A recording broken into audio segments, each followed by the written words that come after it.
my friends. Welcome to Sort of Brilliant, a show where the characters are made up and Hogwarts house sorting absolutely does matter. My name is Rachel. And I'm her best friend and co-host, Lauren. Every other week, we're going to invade a fandom and determine whether your favorite character belongs in Gryffindor, Hufflepuff, Ravenclaw, or Slytherin. There's bound to be some arguments along the way. But in the end, we're always right. Well, according to us. According to us. Hello, everybody. We are so sorry we missed you last week. That was my bad. Just had a Twitter called it a addiction to crack. I don't know what I would call it, but not that. Who gets addicted to crack? Anyway, sorry about that. Is everybody else going to be driven crazy by the fact that our weeks are off now? Because I will, but it's my own fault. So here we are, back again with the weeks now. Not me personally. I'm cool with it. Whack. Yeah, it's because you don't look at the freaking calendar. So, I don't. So, it does not bother you at all. No. Hello. I think. Hello. This So another reason it's kind of upsetting is that last Tuesday was 4/20, and although there is actually not much marijuana use in Always Sunny, we just felt like the vibe fit. So. Yeah. It's true. That was our plan, but now it's coming to you today, which is the 27th. So yeah, but is there like a National Alcoholic Today?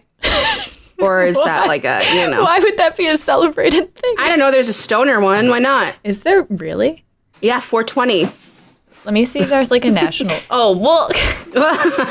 I'm not actually telling you. I'm kidding. I know there's not National Beer Day is April 7th. Oh. Well, then we missed that too. By 20 days. So we look at that. We messed up twice. Go us. All right. Well, today's episode is worth waiting for. Okay. Because I've been dying to talk about this. How about you? About Always Sunny? Yeah. I'm extremely excited about the show, the characters, where they're all sorted. Yeah, which is really, really interesting. Yes. Also, something that we should say about Always Sunny, we kind of had this disclaimer before Community, but I want you to take that disclaimer and multiply it by 2,000.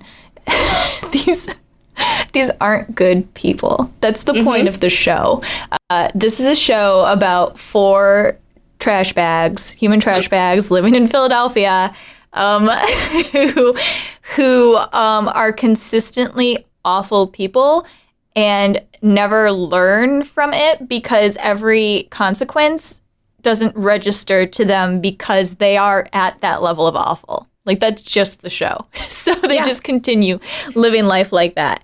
And it's meant to show how awful people are. But, that's the point of the show. And it works for us because this is all about character analysis. And honestly, every house has terrible, terrible people and terrible, terrible qualities. You're not getting away from that if you're human.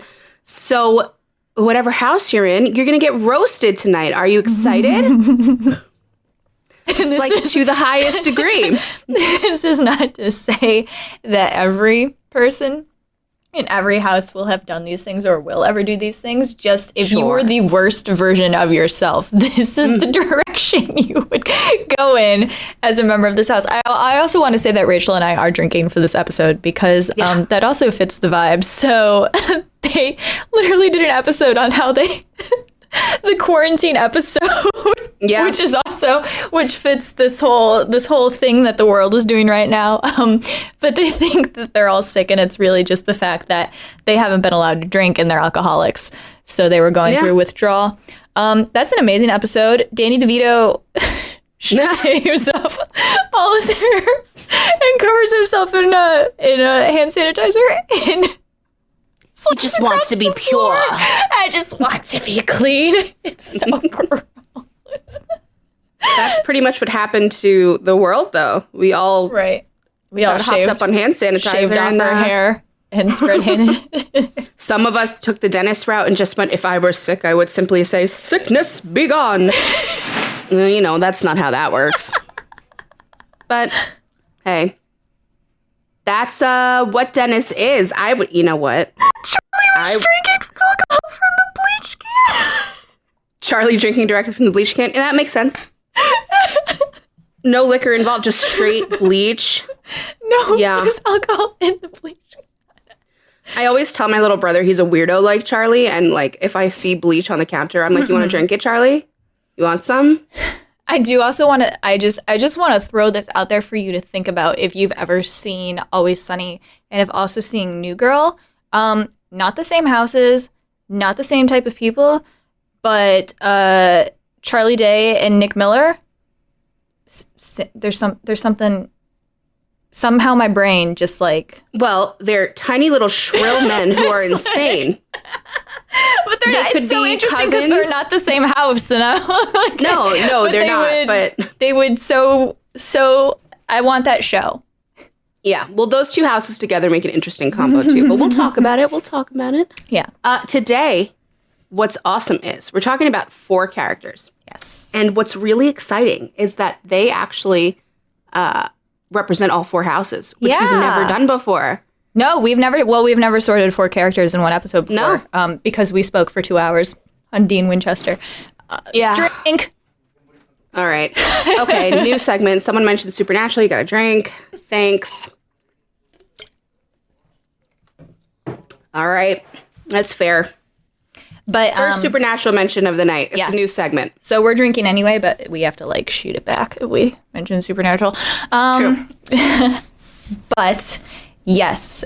So all 4 houses. We're not doing Frank. I don't know why. I mean, he's not. I mean, you can't. He's not one of the main. Is he like Chang for you? No. You can sort Frank? Okay. Yeah, I could sort him. I just got to think about it for a second, but I haven't really put much thought into Frank. Right. It's just that as integral as Danny DeVito is to the show, and as much as like he makes some of those episodes completely, he's hilarious. Right. The main 4, the OG gang, just felt like the right thing to do for this episode. And pushing 5 characters in one, it's like, ooh, that's a long time. Yeah, it is. Also, Frank is like the bankroller anyway. Right? True like the 4 just go off and do their thing with Frank's money sometimes, most of the time. Yeah. So he could be their weird little Dumbledore, I guess. I don't know. He does. He kind of like tags along and they're like, Frank, leave us alone. There's a whole episode like that, I think, where he's like trying to go with them. Yeah. So anyway, who would you even want to start with? Let's get the most obvious out of the way. Okay, because I'm sure you're sitting there thinking like, hey, these guys could fit into Slytherin, all of them. Well, you'd be wrong for 3 of them. I would argue. I would also argue that, but you would argue you could fit them all in Slytherin. Yeah, because you can't like unless you're like, you'd have to be super against introspection and like character analysis to just go, oh, bad people is Slytherin, because they're not even bad in the same way. Mm-hmm. So, but that's why I'm saying you can't. Put them all there. No. But you were saying like. Somebody's sitting in the metaphorical family room, like, what are they talking about? All these people are Slytherins. No, Dennis is the clear Slytherin. Oh, clear. You've seen any episode, just even one. If you've seen 10 minutes of one and Dennis is in it, if you don't think he's a Slytherin, I don't know what you got going on in your brain. Or on the opposite end of the spectrum, if you only want to see one episode in order to know whether Dennis is a Slytherin, you should watch the Marian Ponderosa murder tape. Very true. I don't remember what it's called. It's Maureen Ponderosa's wedding when they all get the plague and there's zombies. No, not the wedding, when she dies. Oh. When Charlie and Mac make the crime investigative episode. Yeah. Fair. Pretty much any episode with Maureen. Sits there and stares at the would fit with that movie. He does what? He stares. The police camera is not him. Yeah, when I first saw that episode, first of all, let me just preface by saying Dennis is my favorite character. I adore this sack of garbage. Yeah, well, I just do be loving Slytherins. I think they're hilarious. I love characters who are like without guilt or pretend they're without guilt and try to like come off like they are. I just think it's hilarious. I love that. He actually is, though. It's because it's like the opposite of you. It's true. Yeah, okay, but what also, I want to be. Here's a disclaimer. Dennis is a certified sociopath. He is genuinely a sociopath, which is not a Slytherin thing. It's a person-by-person thing. But he's a Slytherin and also a sociopath. So Completely. Any pretty much bad thing that the idiot that is J.K. Rowling put into Harry Potter about Slytherins, you could apply to Dennis. I would say pretty much all of it. Like the stereotypical, the ruthless ambition. Like he's insane with it, though. He would definitely be a Death Eater. No question. Yeah, he would. Yeah, he would. No question. He'd have the dark mark on his arm. He'd, like, make his own chapter. Yeah, he would. He'd be like, Voldemort, I'm the golden god. Like, he'd try to take over and then fail. And he'd be living, like, in the forest of Albania with Peter Pettigrew, like, scavenging for food. But he really doesn't care about other people. Like, really does not care at all. What he cares about is the reflection.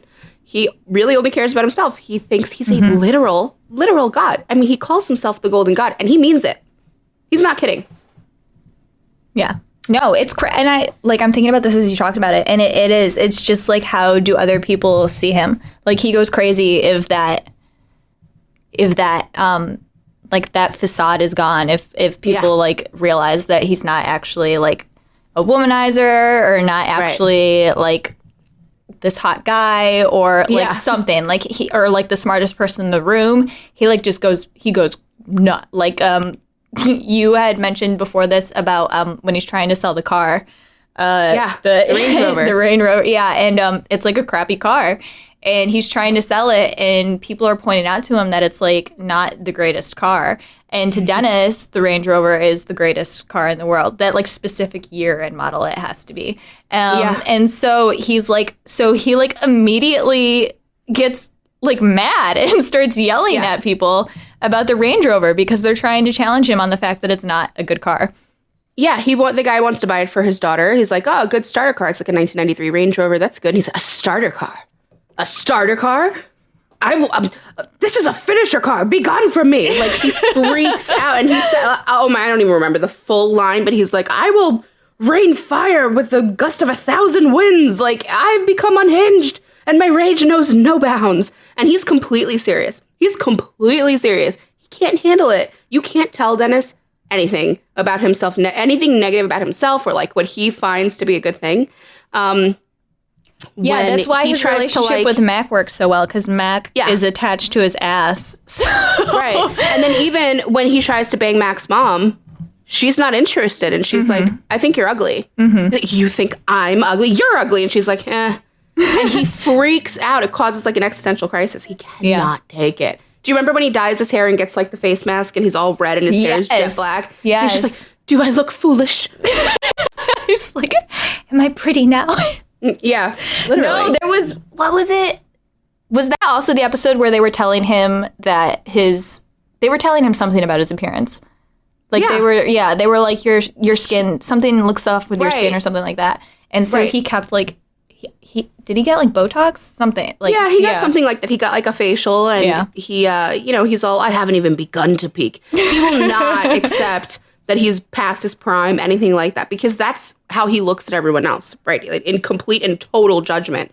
Even his friends, which is interesting with the Slytherin, because usually with Slytherins, it's like, my people are my people. I'm going to, like, die for them. I'm going to do anything for my people. And he's like, I am going to keep my people under my foot and manipulate them because they are stupid and they need me. Yeah. Yeah, he's kind of a little bit like Jeff in that way. And he's definitely like Jeff in the way that he's like, okay, you fucked up, so now here I am to like lead the way into the like whatever scheme they come up with for the day. He's like, all right, I'm here to like steer this scheme and like make sure it works correctly or whatever. Like, that's Dennis. Yeah, it is. And I mean, it's just not with good intent every time. It's just like, oh, I have to clean up your mess now because you're an idiot. And then he just makes it messier because he too is an idiot. Yeah. Yeah. Yeah. He's just really funny in the way he goes about that, like coming in and taking over, cleaning up for them or whatever, what he deems as cleaning up. Because Dennis always has a plan and it's never a good one. And he really convinces himself it's a good one. And sometimes he gets one over on other people, but then other times he gets scammed by a timeshare guy. Or he does the Dennis system and petrifies a girl for her life.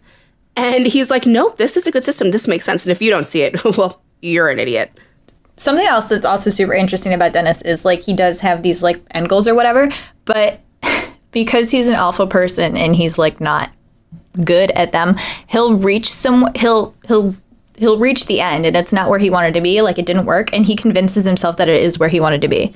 Like, which is the story. I think that more than anything else is the story of Dennis's life and being just, like, bottom of the barrel Slytherin, that you are not able to get where you want to go, and so you turn your own skills against yourself in order to convince yourself that you're exactly where you want to be. Yeah, so, that's true. He's probably 40s now, like 30s to 40s, still lives in an apartment with his friend who is in love with him, which he knows, who had a sex doll of him for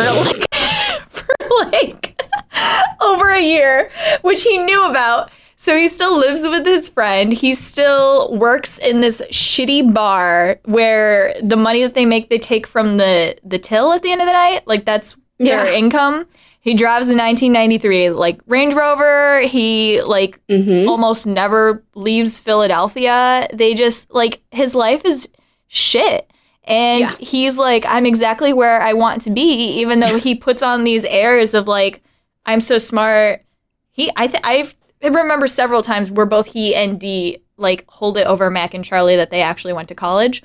Oh, yeah. Or, like, Frank is rich, so they're like, you know, like, we came from a good background or whatever. Yeah. And so, like, they're always hyping themselves up as, like, better than Mac and Charlie, who are gutter trash. But then they're the exact same position. And basically from Dennis's point of view, he's like, I could be somewhere else if I want to, but I don't want to, which is not true, because there are multiple episodes where he tries to be more and it's just not going to happen. No, he can't be. He tries to prove he's a 5-star man. Nobody wants him, and he has a mental breakdown.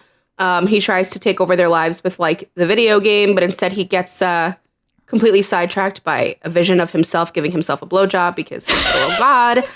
I mean, he when it comes down to it, he actually does think he is better than all of them. And, like, that's a knowledge thing to him. He knows that. It's not a question. Right. He's better than them. He's better than everyone. And if people don't see that, well, that makes him rage, but it doesn't change his opinion. He still thinks he's better. And he's not going to take anybody else's advice. No. Ever. No. There would be no point. He's the one who has all the answers. He's the one who just knows everything. When they have that therapist episode, he comes in with binders full of information about people, including one on Dee he's had since he was like 4. Case studies on them. Just full-on research papers about everyone in the group. And he sits down with the therapist and tells her, I'm going to tell you about these guys. What's wrong with these people? I've diagnosed them. You don't even know. And she's sitting there assessing him while he's assessing her and talking about her degrees on the wall. And, like, he just is like, I know, I have information for you. Did Mac chew on the pen? Because he's gay. Like, and this is what's weird. And this is, I think, why I like Slytherins. Even as terrible as they are, like, as trash of a human as he is, he's an idiot, but he is smart sometimes. He is. He usually is, at least in that room, he's the smartest one in the room out of the gang. No, and it's because he puts on the attitude. Like, and also he, like, I really think he does this. He makes all of them. He does have a way of making all of them dumber just by him purpose. Being there. Yeah, just like in the weird, like in this stupid way he talks. It doesn't. This is like with the Slytherins don't think the same as everybody else. He like just they all like speak stupid, but he speaks it in a different way, which confuses the rest of them so that they sound dumber in compare. Yeah. Like you can watch him have like a back and forth with Mac and Charlie. And like I said, like Mac and Charlie are like gutter trash. Mm-hmm. So they like speak stupid in a different dialect than Dennis does. And they go back and forth. And Dennis just comes out on top because he's the one who says first, I won. And Mac and Charlie are like, they start getting shrill and yelling, but like what they can't do anything at that point because Dennis managed to say I won first in this like stupid off. So it's absolutely true. I mean, the one time I think I saw or that I can remember Dennis crumble a little bit, like given was the science episode where Mac is like, you believe in evolution? And Dennis goes, yeah, there's facts and data from scientists, Mac. And he goes, facts and data. And you've seen this data. You've seen the numbers yourself. Or are you just having faith that it's there? And you see Dennis, it goes like, dong. Like, he freaks out a little bit. Inevitably, he's going to just believe what he believes anyway. Like, he'll be like, oh, good point. You're an idiot, though. He's not going to give them an inch, ever. His role is abusive daddy, I guess. Yeah. Frank's the dad, but is he really? He's not. Not in character. Like, he's the daddy he's the financial daddy, but that's it. Yeah. Dennis is in control. Dennis calls the shots. So much so that they had to get a sex doll to keep him there because he needs to be there for the show to work. I mean, I was very upset when Glenn left. I'm just remembering that first episode when he comes back and they have the sex doll, and it's Mindy Kaling that they brought in to, like, be his replacement or whatever.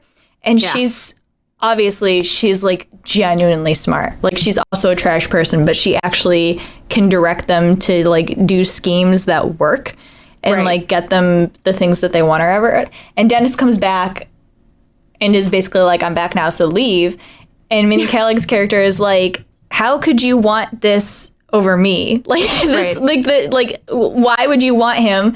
Like, you guys were doing so much better. And, like, the rest of the gang is just like, it's, they like, don't even, they're like, leave now, trash lady. Like, they're like Daddy's home. Right, exactly. I mean, listen, you could point to every single episode with Dennis and find something Slytherin about it. What are you going to put him in? Are you going to put him in Gryffindor? There's no way. Like, there's no way. This man, it would be a Draco Malfoy situation where the hat would touch his scalp and he'd be Slytherin. Like, how would you put him in Gryffindor? He doesn't even try to do the right thing. Like, he doesn't even pretend. There is a running, awful running joke about how Dennis goes for young girls. And it's pointed out to him constantly. And he does, this is a very Slytherin thing. You don't admit you're wrong, you just kind of move on. True. You just, even though you know that you're wrong, like, I do it with Rachel all the time when she gets me and she's like, actually, factually, you're wrong. I'm like, all right. And then I just go on to talk about something else. Like, I don't acknowledge the moment. We never come back to it. I never make that mistake again. I'm right every other time afterwards. But, like, Dennis is the same thing. Like, Dee is constantly on him. Like, you are going after underage girls. And Dennis is just like, he just doesn't not do it still. Like, there's not even a response. I know. No, I'm trying to think. There was a specific one where I think it was on the cruise ship. That was bad. That was really bad. Mm-hmm. And that's another thing on top of it. Like, if you watch that cruise ship episode where he tries to hit on the girl. Yeah. They all wrote it so that it's really bad. Like, it's on purpose. They wrote it so it's bad. He comes off like he is gonna go He's after a serial this killer, girl. yeah, like, and sexually assault her and then kill her. And that's also the thing about Dennis is that he genuinely doesn't hear that. No. Like, he doesn't. No. And it sounds exactly like that. And then the ship police or security or whatever come after him and lock him in the jail cell. And he's like, I literally don't understand what happened because she was fine the whole time. Right. So. Well, think about the conversation with Mac about the boat way before this earlier seasons where he's like, we're going to get the girls on a boat. Oh, yeah. And they're going to come to the boat and they're going to have drinks and we're going to have some food and we take them out to sea and we're going to ask them nicely if they'll sleep with us and they're not going to say no. They wouldn't say no because of the implications. and Mac is like, Dennis, are we going to hurt these women? And Dennis is like, no, you idiot. It's the implication. And Mac is like, I'm not following. Are they going to die? Like, I'm not comfortable with this. And he's like, no, of course not. And then, you know, he invites the girls out there. And we're not going to do anything to them, but it's the implication. And he's totally fine with that. Yeah, it makes total sense to him. He's like, I've got a scheme. No. It does. No, it's because where that line is in his mind. I don't necessarily think that he doesn't think it's the right thing to do, but he's got the line where he's like, it's not wrong. I'm not saying anything. There's just a general understanding here of what could happen to girls out at sea with men. Yeah. Correct. And he's banking on them, and this is very Veronica Mars, he's banking on them being stupid enough to go along with it. And if you're too stupid to see that it's a problem, then you know. Yeah, or in another way, smart enough to understand that the implication is there. It's the implication. And they're not going to bring their boyfriends. They wouldn't dare. They wouldn't dare bring their boyfriends because of the implication. And Mac is like terrified, but he's still in love with him because Mac's a whole other thing. There's so many things wrong with Mac. But no, yeah, Mac is, and it's so funny. We could either go from here. Charlie's a hard one. We could go to D or Mac from here on their relationship with Dennis and how they interact with him with what their house is. Let's go to D. They're related. Yeah, D is his sister. Exactly. They're twins. Right. Yeah. They're twins. So... Oh, sweet D. D, sweet D. She's a fucking bird. Dumb bird. Dumb bird. D is a Gryffindor. So we have a Gryffindor-Slytherin sibling combo. And they are also, like I said earlier, they are the smart ones in the group. They went to college. They always win Charity McDennis. So even their game pieces, there are Barbie and Ken, and the other ones are just melted and destroyed because when you lose Charity McDennis, the opposing team members get to like burn your pieces alive. Yep. And they've never lost. Mm-hmm. They just don't lose. That's their thing. Yeah. So they usually, and then you've got Mac and Charlie who are best friends. So most of the time when they pair the characters off, you sometimes get those sweet combos where it's not them, but most of the time I think it's Dennis and Dee and then Mac and Charlie. There's a lot of Dennis and Dee episodes. Yeah, like welfare one. It's when they're going for like really like big stuff. Yes. Is when they do that. So like they got addicted to crack together. They did. And usually when they go off, it's because they're doing that split of like, we're the better pairing who understands more, and Charlie and Matt go off, do their like trash people things, throw rocks at trains or whatever, and assault children in the schoolyard. But yeah, so Dee is a Gryffindor, and when I texted, I think she is the last one that we sorted. We had the other three, and we were like, oh my god, it's almost a full set. And I went through and watched all 14 seasons before we did this because I hadn't watched it in a while, and I actually hadn't watched the last 2 seasons, I think. And it's about to go on for 4 more seasons, so I was like, obviously, I need to get back on this. So I went back and watched the whole thing, and I was watching it, and Rachel's a Gryffindor, and I DM'd her, and I was like, Dee's a Gryffindor. And she was like, what? Why? I was like, I was like, I'm watching these early episodes where Dennis, Mac, and Charlie are being like gross men or whatever. Mm-hmm. Just saying like, and they're like, it's not wrong or whatever. And Dee's like, ew, gross. You're being sexist. Like you're being misogynistic. You're like, you can't like treat women that way. And then within the episode, Dee goes off and treats women that way. Oh yeah. Yeah, but she has a moral compass. The other ones really don't. But that's the thing. She's the worst possible version of well, I won't say that because earlier on I said that Edward Cullen is the worst possible Gryffindor ever. Yeah, but in terms of bad people. In terms of bad people, without being so far off the scale that you're a Gryffindor fascist, as we like to call them. She is an everyday awful Gryffindor. And it's that she like claims to be in the right and like to understand what is correct. And I think that she, out of everybody in the group, considers herself to be like, I don't know, classy and doing the right thing and trying to help people. And she absolutely does not. She will turn around in a heartbeat and will do exactly what she was telling the 3 boys not to do. And that's like the weird thing about her brain too, is that if she turns around and does what she told the guys not to do, it's okay because she is doing it. Like she is a woman who is obviously trying to be a good person, so it doesn't count if I do a bad thing because I was trying. And these 3 assholes aren't even trying. So of course. But then Dee will turn around on the other hand, and then you see the mommy issues coming out because she's an interesting Gryffindor. Most of them have daddy issues. She's got severe mommy issues because she has a very, like, if you've seen Arrested Development, she's got a very Lucille Bluth mom, the very, like, classy, rich white lady with the tiny dog who is going to tell you what a sack of shit you are, especially in comparison to your brother who's better. So she's got this going on. Because he has a penis. Exactly. So that's tough to grow up in. She also had to wear like a back brace. They called her the aluminum monster growing up. She was like always tall and lanky, and they make fun of her for being skinny. I mean, Dee gets shit on the most. She truly does get shit on the most. And it all gave the her guys complex. continuously shit on her. Like, she's the punching bag of the group. She really is. And she doesn't get a lot of, I put this in quotation mark, wins either, which is to say, like, none of the gang gets wins. That's what I meant at the beginning, that they never get what they want, but they don't understand what consequences are, so it doesn't matter anyway. But, like, within the four of them, one of them can come out on top in the sense that all of the three of them end up in a worse position than one of them. So sometimes Dee gets a win, like when she was a teacher, or like when they play Charity McDennis. Like, but she gets the least wins among the gang, like out of all of them. Yeah.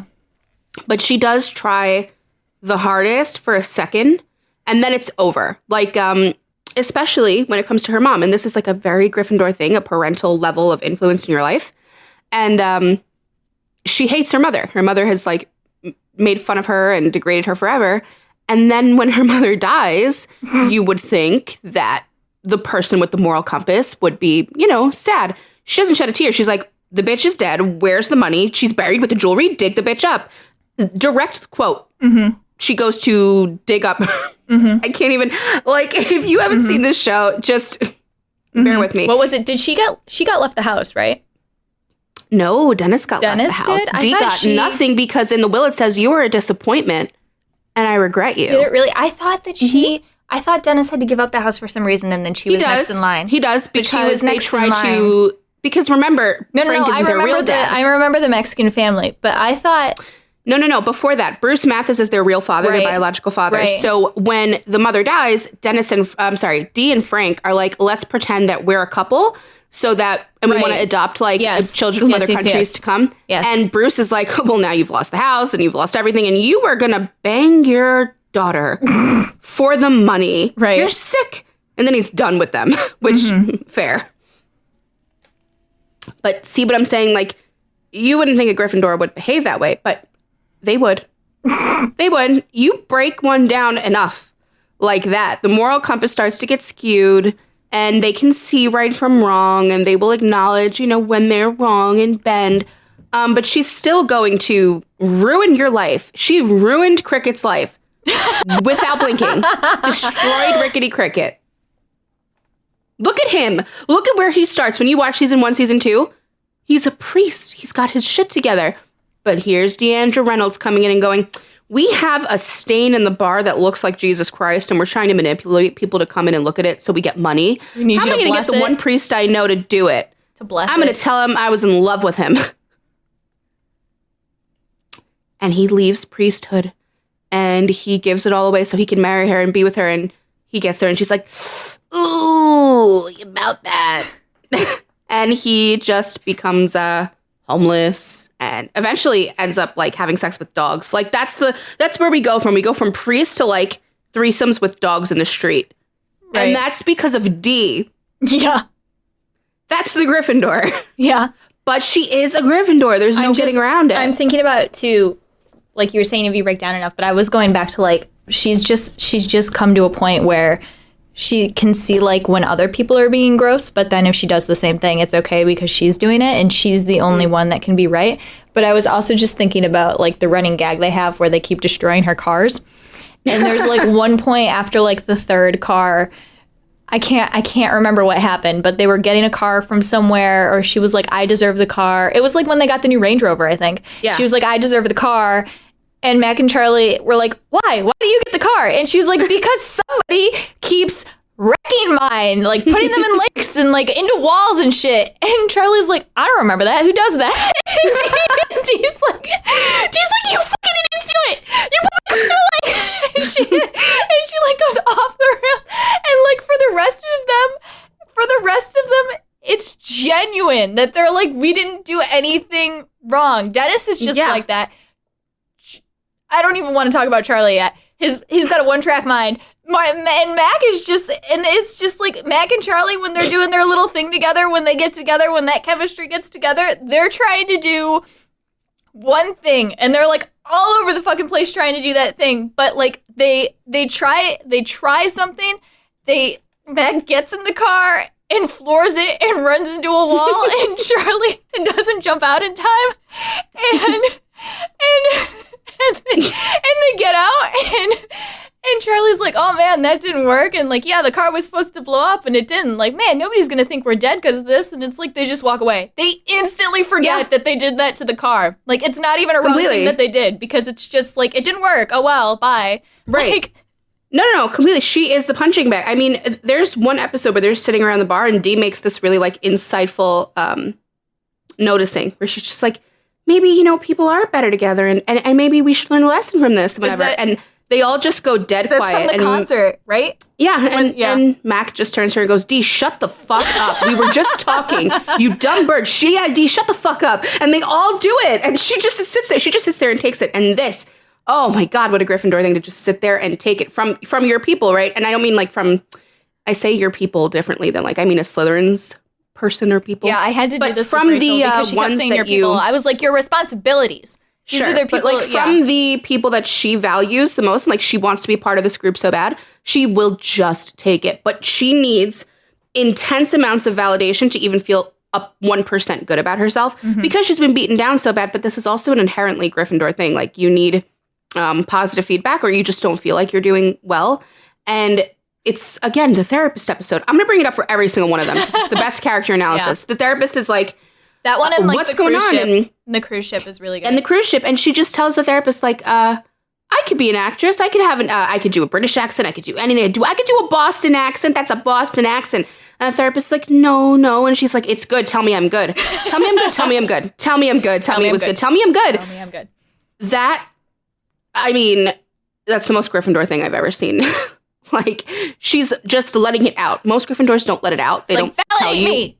Do it. Yeah, I'm not... People, they don't tell you. Gryffindors don't tell you, I really need you to tell me I have value or I don't think I have value. And after you tell me, I'll delete it. I'll erase it. But for this moment in time, it'll give me, like, serotonin boost. She will flat out say it. Like, just tell me I'm good. And then rage. Because, you know, Gryffindors and rage are just, like... peanut butter and jelly. She does put herself in the position, too. I'm thinking about the episode where Matt comes out the second time with the mediator. And when they get into situations like that, when they're all, like, sitting around the table and they're like, okay, we have to figure this problem out, she does put herself in the position of, like, the morally righteous person. Like, sure. I will come... she's like, I'm the one coming from the position of what is most right. So, obviously, in that episode... Obviously, you might not have seen the episode. In that episode, Frank's is a slur, and so that's what they're all, like, kind of screaming about. And Dee is coming from the position of, like, flat out, you said the slur, so Frank doesn't get, like, the lottery ticket. Like, cause just flat out, he said the slur or whatever. But and then, like, Mac's upset because the slur was directed at him. But, like, Charlie and Dennis are like, well, now hold on. Right. Oh, man. Yeah. It's exactly that. That's all their house is right there. But,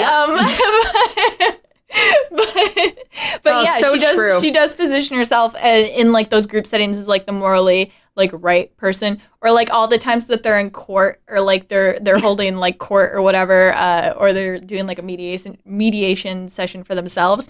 She, like, puts herself in the position where, like, I am coming from the place of the person who knows the right thing to do. And so, like, that's her stance. So it's very Gryffindor. And also, you don't need a Gryffindor to be necessarily, like, brave in the hero's way to be a Gryffindor. We've talked about this a lot. Dee is brave in that she puts herself out there and will embarrass herself for her acting career, for sure. She but also went up on stage when she was, like, what was she throwing up? Like, what was she doing? Yeah, she throws up when she public speaks. Yeah, and she just keeps doing it. She keeps doing it. She's not giving up. She's brave in that way. And she's also just very self-sacrificing in the way that, like, you know, I'm the punching bag. I'll be here and they can, you know, take things at me. And I'm still going to be funny because I'm funny. Right, guys? I'm funny. Tell me I'm funny. Okay, and at one point, all three of them are living in her apartment.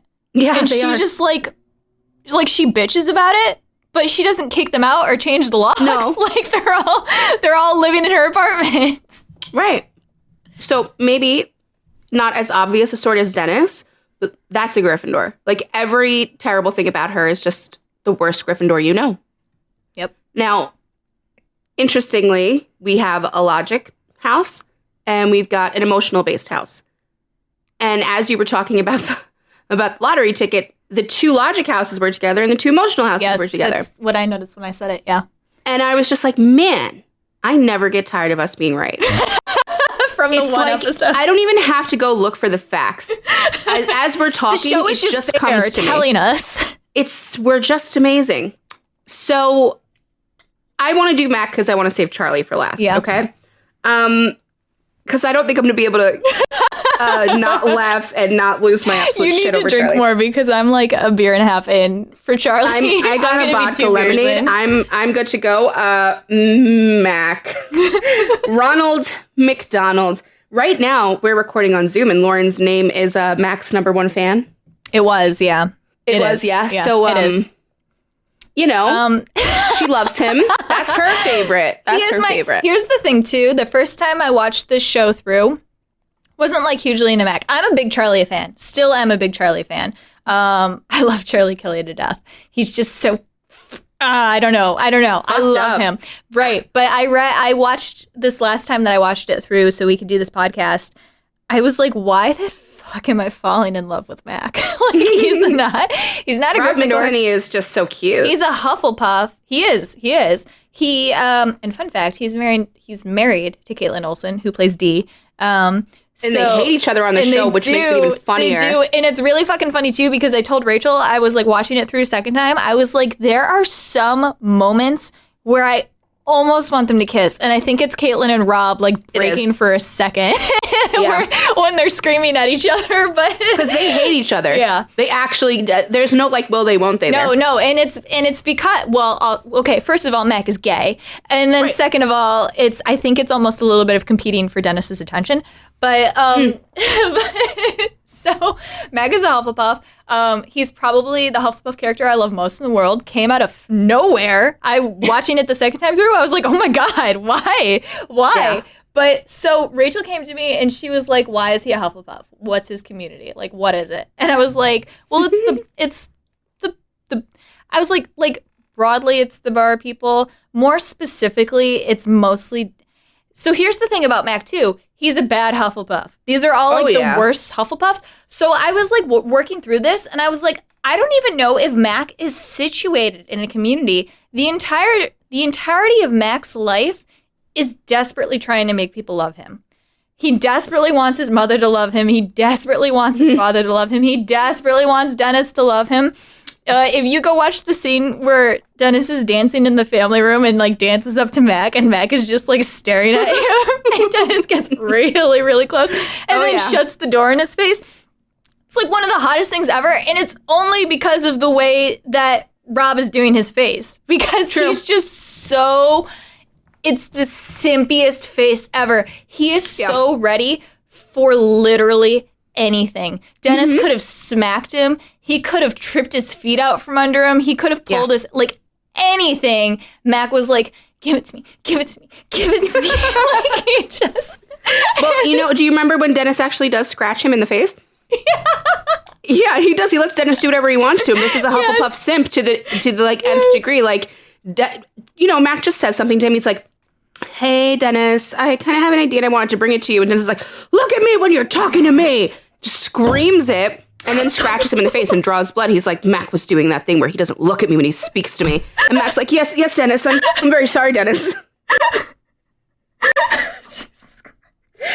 He's just a simp, and you can track. I'm sorry, Hufflepuffs. You guys, you're simpy.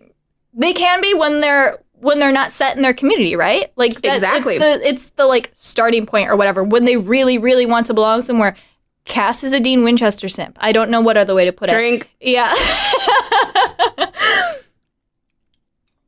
Yes, I'm not saying like you going about in your daily life. Right. Hufflepuff or simp characters. No. Well, I'm trying to differentiate because Gryffindors in their everyday lives are simps. But but when they're in that space where they're not set in their community, when they're still trying to desperately show the community what their role is and how they're useful. And I really do think that Mac hasn't really settled. He's like throwing it everywhere. He's like, who will take me? will my mom and dad take me? Will Dennis take? And then it's so funny too because it's like if D accepted him anyway, he'd be like, "Ew, get the fuck away from me." Like, Oh yeah. And then he's also got Charlie, who is his trash bag best friend. They grew up together. They understand each other, and it's like the opposite end of the spectrum where he like totally takes Charlie for granted. Like Charlie will never leave him because Mac is very, very certain in what his role is in comparison to Charlie. He's like, because I'm interested in this because we talked about it too, and we talked about it a lot with Jacob, that Hufflepuffs don't really want to be the leader, but they will be if that's what their role turns out to be. And with Charlie, that's what Mac thinks he has to be. So he's very set in his role with Charlie. But yeah, oh my God, we talk about the suburbs episode with Mac. Like, oh my God, do you want to talk about that, dude? We've talked about this before. Listen. This is your first episode. Hufflepuffs do a thing, okay? They this is like listen. I don't want you to get the wrong impression. She's gonna explain it every episode because she loves it so much. She wishes she could do it. She wishes she could do it. No, I'm just saying, I don't want people to think that I'm like a terrible person because every time we do a show, I'm like, the most terrible one. That's the one I like. And it's the same about Hufflepuffs because this is one of my favorite things about Hufflepuffs, and it's like one of the worst character traits, okay? It can also be really cool. It can be useful. Like some people deserve to be othered. Like some people deserve it. So we're talking about othering. Yeah. They can look at you and just decide you're subhuman trash. And Mac does this. Okay, I'll get to the suburbs episode, but Mac does this with religion and with body types. Because if you look at his version of God, he's a ripped muscle man sitting in a golden throne with other ripped men around him.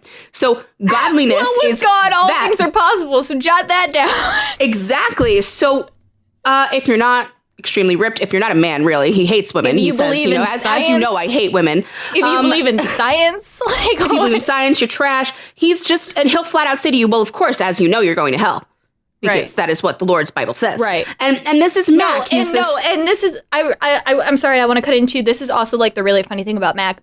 Because Mac is gay, he knows homosexuals go to hell. He knows this. So, like, he has to keep himself oppressed for such a long time. But it's like when they're on their cruise ship, the first time that he comes out. But the church that he joins turns out to be a church that has gay members. Mm-hmm. So 2 of the men are married to each other, and Mac is playing shuffleboard with them, and they start kissing. And Mac's like, wait, what are you doing? Like, what are you doing? You can't. And they're like, we're married.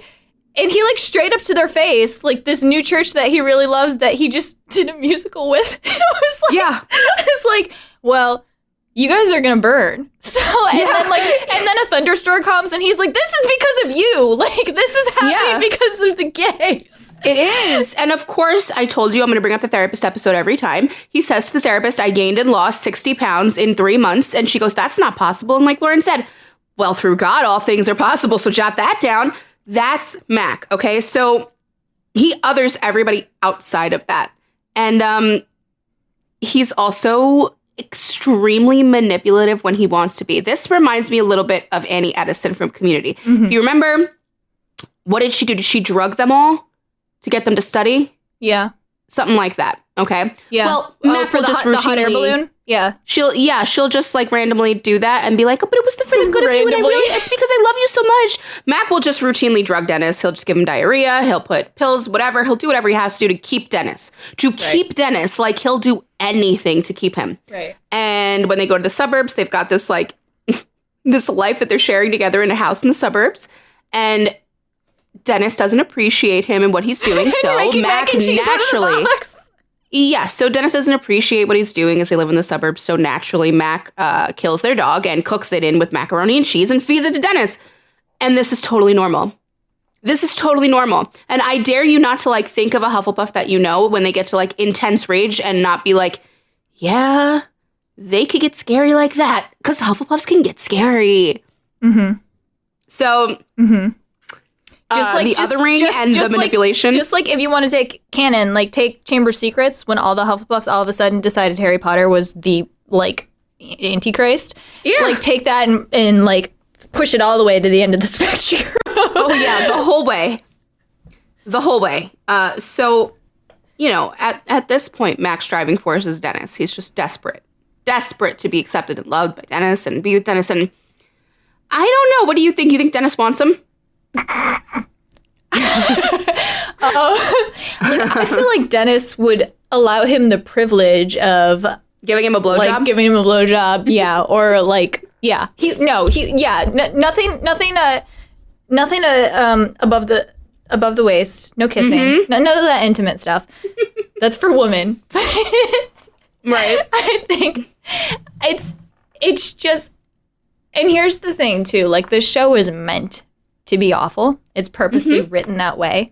But Rob and Charlie and Glenn, who play Dennis and Charlie and Mac, create the show. And Mac is actually one of the first gay characters that we've gotten in mainstream media who, like, not one of the first, obviously, there's been tons, but one of the first that was just like out, like it was a huge deal when he came out on the cruise ship, and then it was this whole thing when he rescinded the fact that he was gay, and then it was and then it was a huge deal when he came out the second time and like stayed out, and he did the dance for his dad and like the pride parade, like it was a big thing. So like I just, one of the most interesting things about Mac is this whole like interplay with how like religious he is, but also how gay he's been the entire time. and here's like the only thing that I can give the group credit for too is that they all know he's gay. Yeah. And they do not care. It does not affect their lives. No. So they don't care. And I feel like a lot of the reason that like Mac was concerned about it might have been because of them. But like in the Mediator episode, when they're like matter-of-factly being like, oh, Mac's gay, but he won't admit it. Or they were like, they literally were like, when Mac was like, I'm gay, and he said it in order to win the lottery ticket, they're like, he can't take it back. You have to tell him he can't take it back. If he takes it back, like he doesn't get the lottery ticket. Like they literally don't care. They just want him to say it and like be done with it. And so it's like, it's like this huge thing. But I think a lot of the reason that he wasn't admitting it is because he was worried about what people would think, and like he wouldn't be able to be accepted. Which is kind of like a really nice through storyline for an otherwise awful person show. Well, yeah, because no matter what, Mac's fucking terrible. He's a bad person at his core. None of them are good. He's a bad dude. There's no, like, I'm thinking, like, the St. Paddy's episode, when they trap that guy in the glue trap. And Charlie I don't remember what. I don't know. They're trying to figure out what to do. And Mac is like, oh, I'll go to this other bar to figure it out. And, like, leaves and comes back late, like, covered in glitter and shirtless. And they're like, where were you? Weren't you supposed to be helping? And he was like, oh, I was, at that one bar, and he like names it, and Charlie's like, the gay bar? He's like, no, but like, no, that was a long time with him, accepting the truth of what he wanted and who he is, and he eventually gets there, and shockingly to no one, he's still terrible. So he's just like a big gay terrible person now instead of just a closeted terrible person. That's what I was trying to get that. Like he like went off to get his rocks off with men and came back. Yeah. It was like, and he was supposed to be helping. Doesn't care, but still pretends like he's the great protector, right? He's the bar's security. He's going to give you an ocular pat down. Yeah, that's what I wanted to. Well, I mentioned ocular pat downs to you because in relation to health. Oh, because that's how he understands his place in the gang. He's the he's the strong guy, security guard or whatever. He's the muscle. That's what he's like. Yeah. So that's what like the role he's comfortable with and like understands, and he's not good at it. Like no, he can't not at all. Give people. I can't remember the specifics, but somebody gets through like a bad guy, and Mac's like, Dennis, I don't know what happened. I gave him an ocular pat down. Right. Like, yeah. It's so funny. There is that one episode where they all kind of categorize themselves. Dennis is the looks, Mac's the muscle, Frank is like the wallet, and Charlie is the wild card. And it really fits with their houses and what they think of themselves. Like, Mac can't be security for anybody, okay? He puts on his duster, he puts on his sunglasses, and he just thinks he's the coolest dude in the world. he can't do anything. And the rage, right? The rage when like someone tells him, because here's the thing, they can call him like, oh, because you're gay, right? Mm-hmm. And he'll be like, but I'm not. And they'll make jokes about things. And he's like, whatever. It rolls off his shoulders. But when something hits him that he really doesn't like, he just explodes. He just fucking explodes. He'll like break game board games in half. He'll punch walls. He'll punch everything. Like he freaks out. When Dennis insinuates like, you're supposed to be having this repertoire with Dee where we're going to make the bar patrons think it's a will they, won't they situation. This is going to get us more sales. So I'm giving you a script where you have to say, you know, like, this drink is better than an orgasm. And Dennis is, and Mac reads this as, this drink's better than busted a nut, which obviously no one wants to hear. And then he's like, so when do I come in the drink? When do I bust a nut in the drink? And Dennis is like, are you stupid? You're not going to do that. Like, and Dee's just like, this is because he's like never had an orgasm. I've had orgasms. I've had tons of orgasms. I had one with your mom. I'll put my thumb through your eye, you little bitch. Like, freaks out. And then it's over and he's back to normal. He choked her. He put his hands around her neck. He did. I'm thinking, so there's another way that he does this too. So there are instances where he like doesn't get mad, but he gets offended on behalf of himself. Like when he and Charlie fake their own death and then they have a funeral. And he and Charlie are hiding in the vents watching their funeral.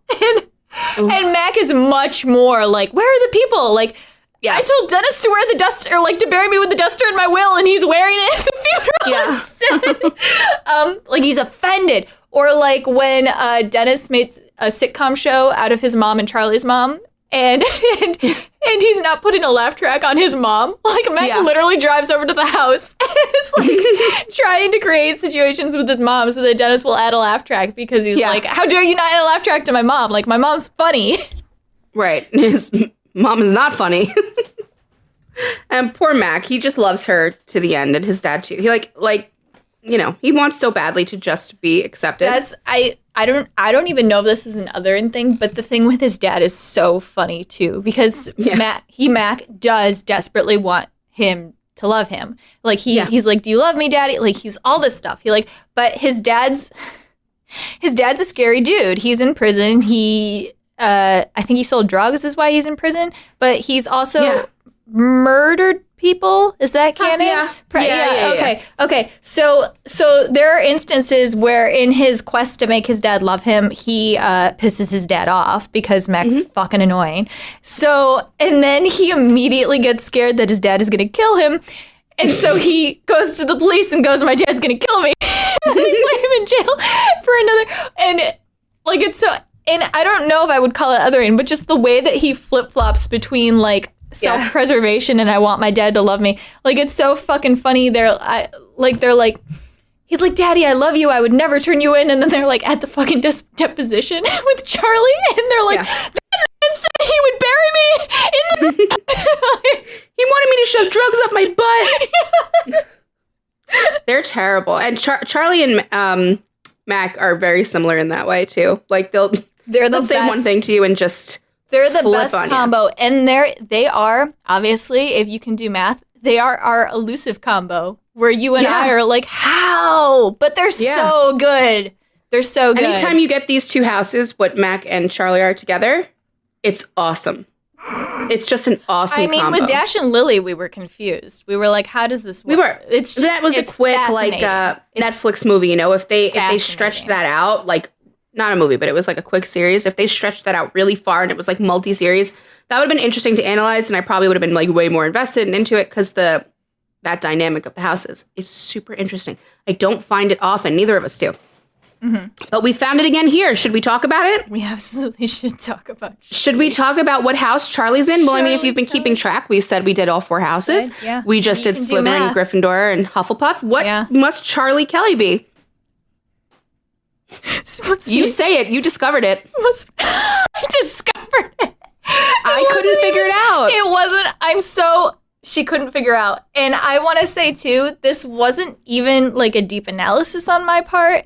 It wasn't a like, the Holy Ghost came down upon me and touched my brain and was like, Charlie Kelly is a Ravenclaw. Yeah. It's like...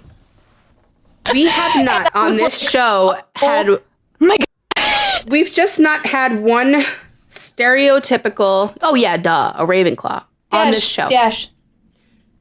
You're absolutely right. Yeah. Besides Dash. The other one, Britta Perry, on the surface, you're like, what the hell are you talking about? And, like, we've done podcasts with other people and talked about this. Like, they say to us, like, where'd you get that from? And I'm sure in the future they will say the same thing about, why are you putting Charlie Kelly from Sunny in Ravenclaw? Well, guys, for many reasons. It fits so well. You don't even understand. It fits more than anything else ever possibly could fit. He sniffs glue. He's a moron. How is he a Ravenclaw? You don't.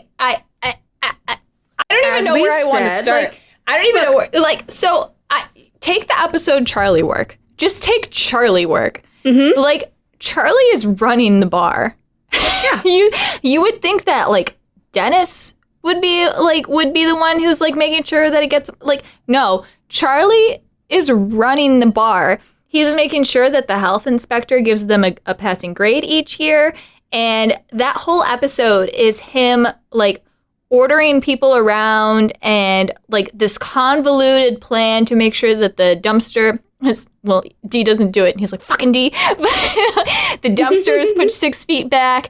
And, like, he has Frank paint himself black and stand in the basement and blow a whistle when they push the carbon dioxide monitor so they think that it works. But, like, it's this whole convoluted plan. The bar is his. He's running it. He's making sure that it functions. And it's because the bar is his home. I'm trying to think of, like, that's the most obvious one. But there are so many other instances where Charlie is, like, being the dumbest person on the planet. And he's actually not. Like, stupid like, science what? Bitch couldn't even make I more smarter. Right.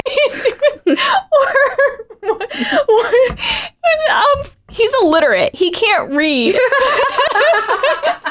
can't fucking read. I'm so sorry for laughing at that, but fuck it. That's funny. But, like, his whole thing is, like, I can't read, but I have words memorized. Like, and, like, that's so, like, smart. That's, like, beyond. Like, that's harder than just knowing how to read. Well, you remember, he fakes being a genius for a little while with he the does. with He the, does. With the There's, like, whole a mouse whole episode. flowers for Arjunan, yeah, flowers for Charlie. It's he literally, like, he gets a placebo pill because they were like, what happens if a moron thinks that he's getting medication for being smarter? Right. And Charlie fixes his life because he has this placebo pill where he starts to think, like, you people are trash. The waitress is not worth chasing. I can analyze everything right now. I see everything very clearly. He and starts then speaking Chinese, which isn't Chinese. But no, it's not. Like, but he believes he can. But yeah, so, like, he's crazy. Or, like, I was just thinking, what's the word on the door that he misreads? Pirate. That door say pirate? It says private, Charlie. Or when Dennis is running for government and he writes that script from... That's another thing about Charlie, too. He's always, like, writing little scripts or stories or whatever and, like, making videos and whatnot. So he writes a script for Dennis. And Dennis is like, I can't fucking read this. And Charlie is like, just read it. And Dennis is like, Charlie, I can't. This doesn't say anything. And Charlie's like, read it. So Dennis, like, actually reads it to the camera. And Charlie's like, that's fucking perfect. It's literally like, Philadelphia, vote me for Democrat Party. You won't regret. So do. And Charlie's got the camera and he's mouthing it along with him. He's like, yeah, exactly. They're all going to vote for you. Yeah, and he does this all the time. When, like, Mac wants to be a TV person, like, he wants to be a news anchor, Charlie's got the video camera. He's going around with them and he's like, and then Mac saves someone's life and he's like, you got that on tape, right, Charlie? And he's like, I didn't put a tape in there, so actually I didn't. But he doesn't care. He does not give a shit. He's just running around playing all day or, like, making scripts or writing things down. Like, his brain doesn't stop. It's just a weird brain. Like, to make the waitress, to propose to the waitress, he writes a musical. And this is with no, this isn't, like, he stalks the waitress. She fucking hates him. There's no way in hell she'd ever say yes to a proposal from him. And he somehow gets it in his brain that he, one, should propose to her at this point in time, and two, he should do it through a musical. And actually that episode's really funny because Dennis and Dee start getting mad about their parts, and Dennis is like, I'm not gonna sing about going into a boy's hole. Oh my god! And you know, Dee, the wannabe actress, is like, I don't think I have enough lines. Blah blah blah. And Charlie is like, you can do this the way I wrote it, or you can get the hell out. Like, he knows they're not gonna leave. He knows they're not gonna leave. But but the play's actually going on, so it like needs to happen correctly in order for it to lead up to the moment where he proposes or whatever. And both Dennis and Dee are like improvising, and he's backstage like, those fucking, I'm gonna kill him, I'm gonna murder him.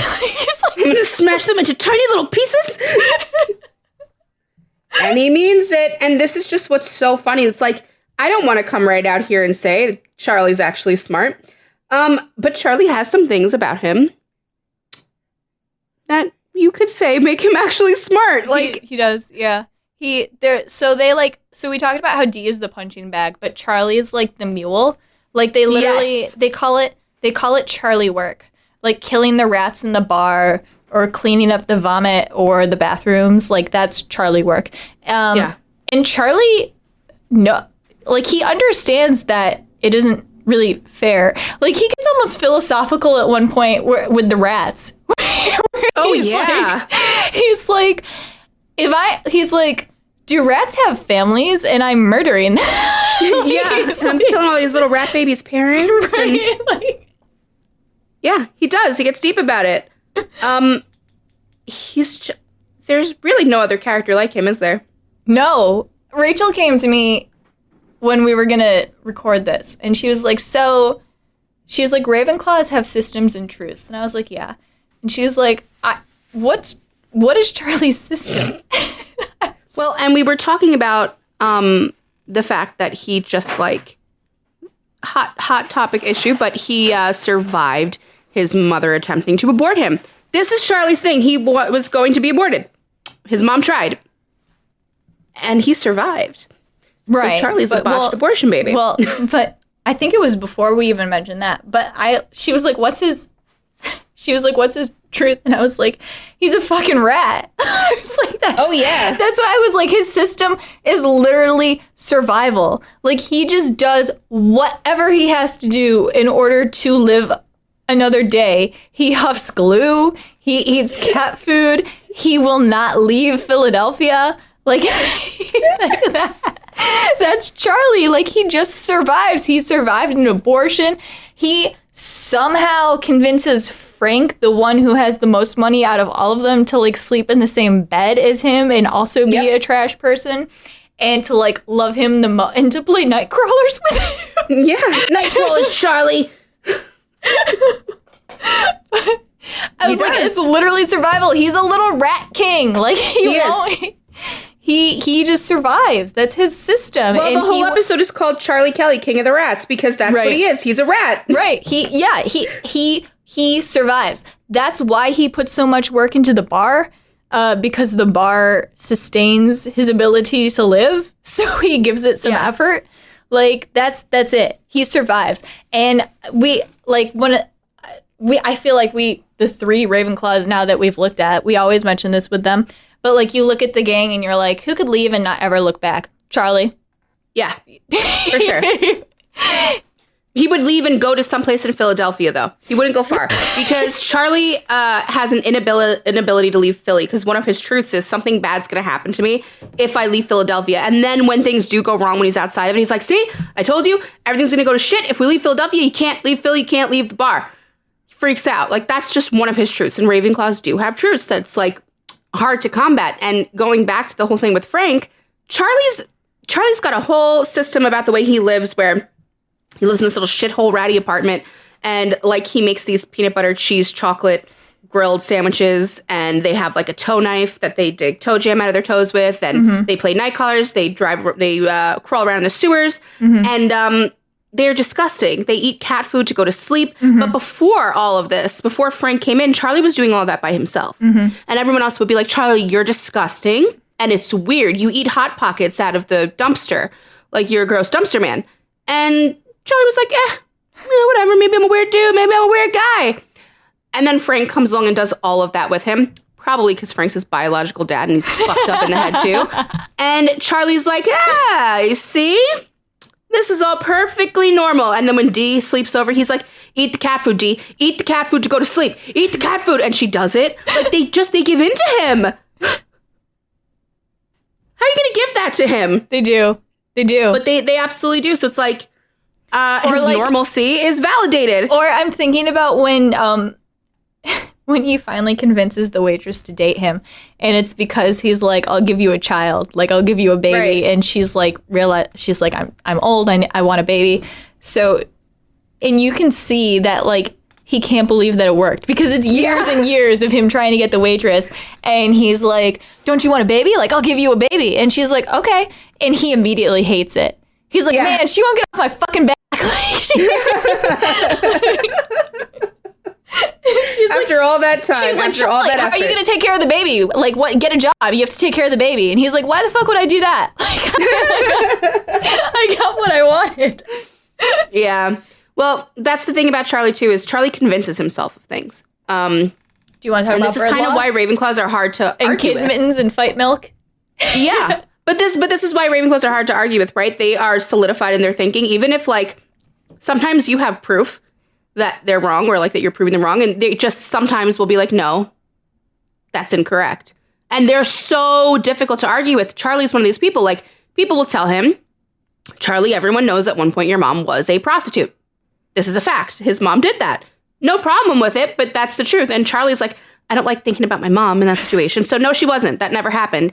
Even though he has these flashbacks to being like a little kid and the men coming into the house and giving him presents and whatever, so he would like shut the fuck up while they went and did their business. And he's got these memories. He's like, nah, that wasn't what was happening. And slowly they chip away at him. And they're like, Charlie, this is what was happening. Your mom was like banging everyone in Philadelphia. And he goes to the mall, sits in Santa's lap, and he's very triggered. And he says, did you fuck my mom, Santa Claus? And rips Santa Claus's ear off with his teeth. Literally, he just takes a chunk out of this poor man playing Santa. So there's an example of a Ravenclaw who's had their truth disproven. And that's what can happen. Fucking. So he like gets like upset on his mom's behalf or whatever. But then I'm thinking of the like all of the times where he's like, my mom won't stop fucking calling me. Right. She does everything 3 times. And Charlie's like, oh, that's so I don't die. he's like, so he hates it. He's like, stop fucking loving me. Like, I hate it. Like, stop bothering me. Leave me alone. Like, I don't want you. But and he's not going to let anyone talk bad about. He doesn't want to hear anything bad about her. Right. It's not to the degree of Mac, where Mac will like look at his trash bag mother and be like, she's the most beautiful, perfect woman on this planet, while she's on her like 50th cigarette and she's like has never showered and all those things. Charlie will be like, oh my God, I hate my mom. Stop calling me. I can't stand it. But then if you tell him like a truth about his mom, he's like, no, that's not how I remember it. And that's not what happened. And then you give him proof that it happened and he rips your ear off with his teeth because he is the Rat King. This is just truth. I love smart Charlie episodes. Yeah. So like when he and Mac are selling fight milk to the professional wrestlers, or like when he's the bird law lawyer in the Ponderosa case, the McPoyle Ponderosa case. Because he is like he's like, as you know, I'm an expert in bird law. And like nobody's gonna convince him that he's not, because he fucking goes to a courthouse and there's a bird under the man's hat. When Charlie gets proven right. See, this is the thing too. Charlie gets wins. Dee never gets wins. Mm-hmm. She really doesn't. Mm-hmm. Oh man, poor Dee. Charlie gets a lot of wins. Yeah, he does. He really does. But I mean, okay, so on the opposite side, if you make him lose confidence in himself, or like he's been spurned or like wronged, he goes to his bad place. There's like a bad place in the vents where he goes to throw bottles. And there's a map up there that he's written in his like illiterate handwriting to tell you how to get to the treasure, which is Frank's will. And he's like, come find yourself here, bad place ye be. And like, you can't get out of it. Only Charlie knows his way through the vents because he's a rat. And like, he goes there when he feels bad, or he goes home and he closes the curtains and he huffs paint and he just thinks about how everyone is wronging him. And like, all right, maybe your regular everyday Ravenclaw doesn't do those things, but when they're spurned or they feel really wronged, you might get a little bit of a tantrum. This is just Charlie's version of a tantrum. Because he's a rat man. What is it? I'm thinking of the specific screen cap where he's like his face is wet. Like, Dee goes over to his apartment, right? Yeah. And she's like, are you huffing glue right now? He's like, yeah. No. Yeah, and he's got it all over his mouth, the silver paint. Like, he huffs paint and glue. Yeah. That's Charlie. Yeah, I mean, it's just... This is tough because I know, as I was listening to Lauren explain it, I at first was like, there's no fucking way. Like, there's no way this man is a rape. It did not click for me. So I couldn't figure out what's his driving force. Like, what system does he adhere to? This doesn't fit. Survival. But it's literally just his only goal is to survive. He's going to survive. It doesn't matter if it's in a dumpster, a sewer, the air vents. He's going to survive. That's it.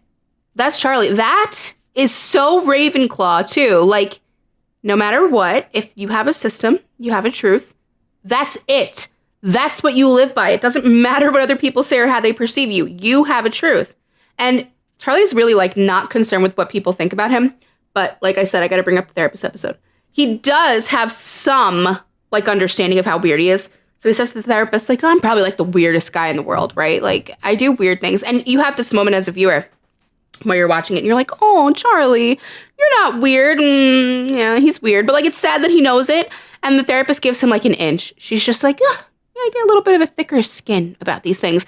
And Charlie's like, so I got to get more skin. So if I just got more skin and then I glued cat hair to myself and I crawled around in the sewers at night like a cat in the darkness, I'd be a good person and I could never do anything bad in my life ever. And stop hiding the pigeon. And then he throws a dead bird onto this therapist's table. Like, you tell me what other house. You give me another house to put that in. I dare you.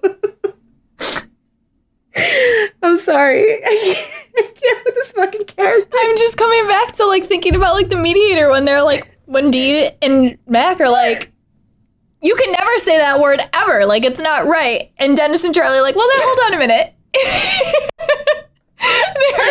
There are situations where, you know, the context of what happened here and who the word was directed at. And exactly, but that's what we were talking about before. When Lauren said that, I was like, oh my god, the Ravenclaw and the Slytherin are like, it's fine sometimes, and the Gryffindor and the Hufflepuff are like, it's never right. That's bad. Don't do that. Or like, I'm trying to think, what was?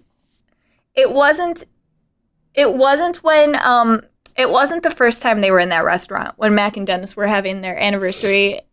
Although that is a good episode. It was another time. I can't remember what he was doing. Charlie was in that restaurant. Oh, I think it was with the fish factory. And he wanted to meet with Frank, but it was like a secret thing. So he got Frank to put on a trench coat and sit in the chair like behind him at the table. Yep. I don't remember what they were doing, but he's very like theatrical. Very he's like, the role has to fit the situation, like whatever's happening at this time, like it all needs to play out like a movie. Like that's how his brain works. That's what makes sense to him and his weird little brain. Yeah. He's very dramatic. That's so, like, in a theatrical sense, you're right. Like, everything has to be a certain way. I mean, just think about when he sings the song for the bar, like when he creates the song for the bar. Yes. And it's really good. Yes. And they spurn him and they lock him in the basement and he gets fucking high.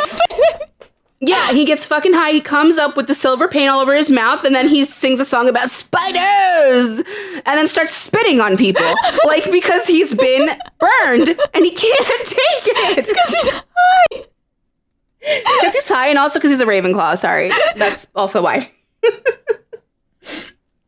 We just don't get to talk about Ravenclaws enough, Lauren. No, I know, but I'm thinking about how much I love his relationship with Mac, too.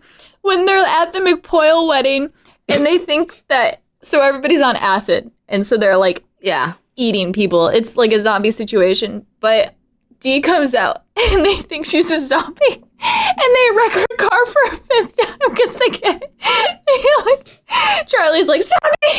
And they like throw her to the ground. They get in the car and crash it like 2 feet later. But no, and then they're in the police station and they're like, where's Dee? And she's like, you fucking locked me in a fucking freezer. And you crashed my car, and Charlie's like, that didn't happen, Dee. I don't know what she's always talking about crashing cars. Nobody crashes your car, okay? And they've done it like 6 times.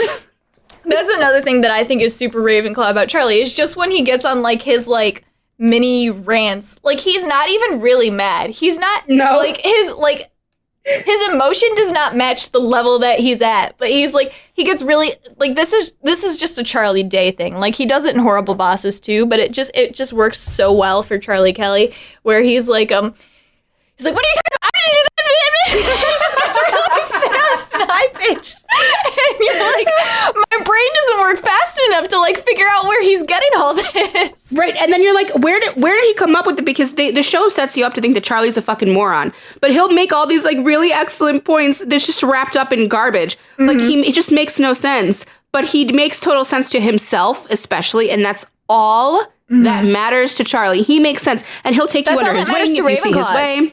I think we've only had 3 Ravenclaws now, but I've said this before. I think I said it with Britta. Like, they cannot stand being hypocritical. If you're hypocritical, it proves that your truth is not right. Like, it's obviously not right. You're being hypocritical. And Charlie gets around this by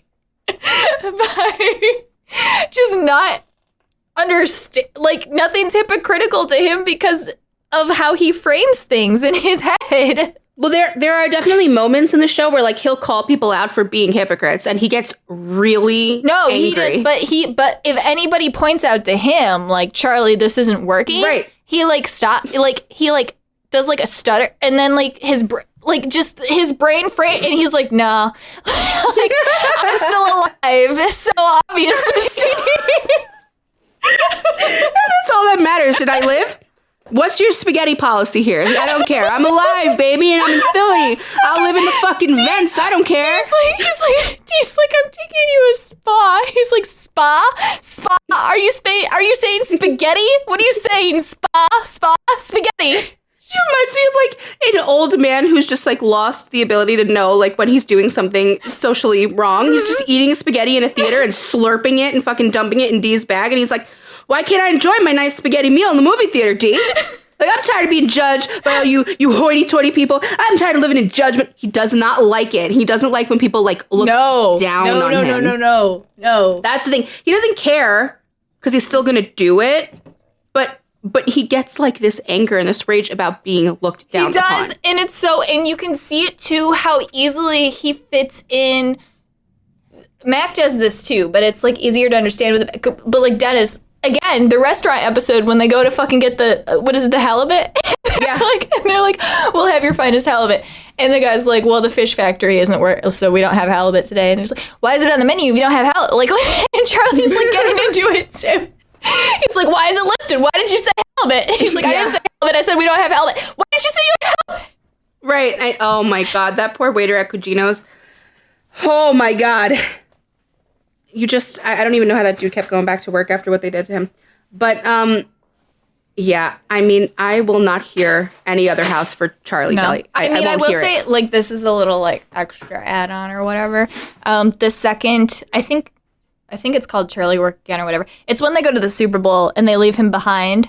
And Charlie is, like, extremely superstitious, which I think fits very well with a Ravenclaw, because you're like, I did this thing and it worked. So obviously I have to keep doing it. So he's literally got his, like, foot in a fucking bear trap. It's a long ass story.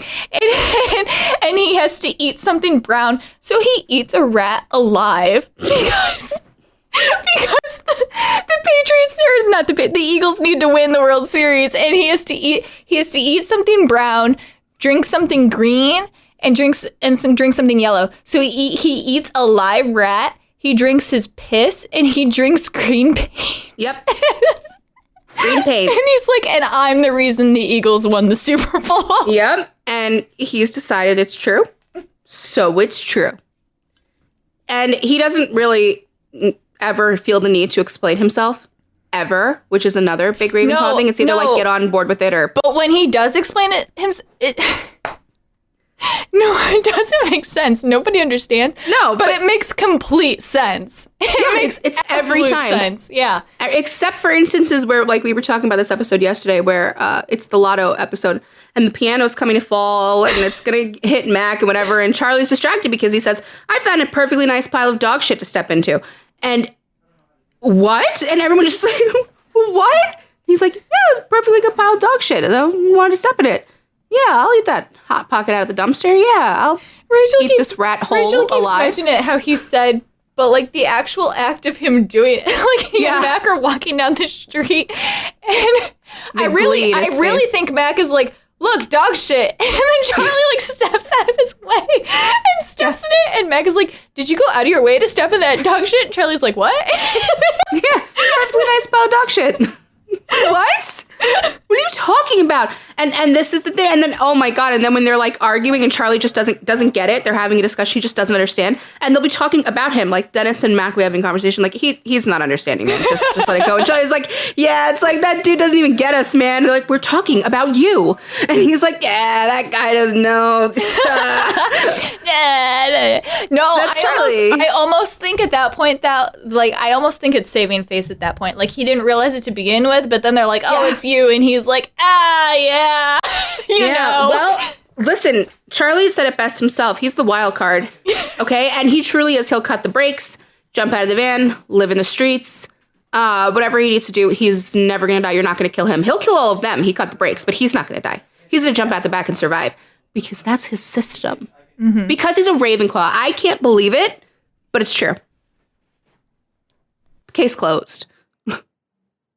Oh, Charlie. My God. Y'all Ravenclaws, you're something else, dude. Mm-hmm. Your brains are, oh my God, what's going on up here? To quote the man. What is up, guys? I'm trying to see more Ravenclaws in media. I think they're hilarious. We love It's Always Sunny in Philadelphia. The actors, the people who created are amazing people. The characters are terrible. They are hilarious because they're bad and because they're terrible. I personally find the humor in that. Lauren loves it. We love it. And the show wouldn't have 15 seasons and be signed up for 4 more if it wasn't amazing. Mm-hmm. So if you're here and you're listening, you've probably watched it. And or you're interested in it. Or you're interested in it. And I hope that we've either convinced you to watch it or that you agree with our sorting. I especially want to hear from people about our sort for Charlie. So as always, you can find us on Twitter, on Instagram, _pod. Come and yell at us. Come yell with us. We want to hear from you. Also, please rate us. Please rate us on Apple Podcasts. 14 5-star ratings, which is awesome. We are all the 5-star women. We are 5-star people, but I want 25 5-star ratings because I don't feel valid as a person until there's What are you, 25. a Gryffindor? Right. I'm the one who doesn't feel validated. Okay. I need it. Logically, I need numbers, though, so... Okay, give the Slytherin the numbers, give the Gryffindor the validation. If you like what you've heard, let us know. If you don't, let us know, just not on Apple Podcasts. And then recommend it to someone that you don't like. So we get more listens, okay? In 2 weeks, we're going to do Falcon and the Winter Soldier. Mm-hmm. Rachel and I are newly in love with Bucky Barnes. So this is true. This is true. We watched the entire MCU and had absolutely no inclination to him whatsoever until this show. Yep. So I'm that's advertising coming? it. I'm advertising it now because listen, I know there's a lot of fuckies out there and you need to come listen to the episode. So what the fuck is a fucky? A fucky? It's Falcon and Bucky. It's what like their ship name? Yeah, it's what their ship name is. I'm not up to the lingo with you kids. I know. Whatever floats your boat, enjoy. That is coming up next, though. And Lauren is plastered. I am wasted. So we are going to wrap this up. Thank you very much for listening. I'm going to do an episode of Bedwet and Behead. And she's on her way right now to go record Bedwet Behead. Hey, shout out to Bedwet Behead Pod. Listen to those lovely ladies. They're hilarious. You like Fuck, Marry, Kill? Who doesn't? And they're so good at it.